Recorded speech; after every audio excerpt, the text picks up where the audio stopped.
எங்களை தாண்டியே போக முடியல. உங்களுக்கு ஜொனியின் தேர்வு தேவைப்படுதா? உங்களை ஏதாவது செய்யறதுக்கு முன்னாடி தயவு செஞ்சு இங்க இருந்து எழுந்து ஓடிடு. இல்லன்னா எங்க கிட்ட அடி வாங்கிட்டு அம்மா கிட்ட போய் அழுவீங்க. ரொம்ப நல்லா பேசுனீங்க. இப்ப மரியாதையா 2 பேரும் நகர்ந்து எங்களுக்கு வழியை விடுங்க. அதுக்கு முன்னாடி முதல்ல கென்ஜூட்சுவை எடுத்துருங்க. நீங்க பண்ணிருக்கிற இல்யூஷன் நல்லா தெரியுது. நாங்க தான் புத்திசாலிங்கன்னு நினைச்சோம். இல்யூஷனை நீ கண்டுபிடிச்சிட்ட. இப்ப இதை எப்படி சமாளிக்கிறேன்னு பாக்குறேன்.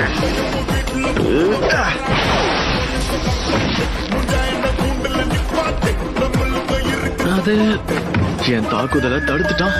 அவனோட சக்ரா கண்டிப்பா சக்தி வாய்ந்ததா தான் இருக்கும்.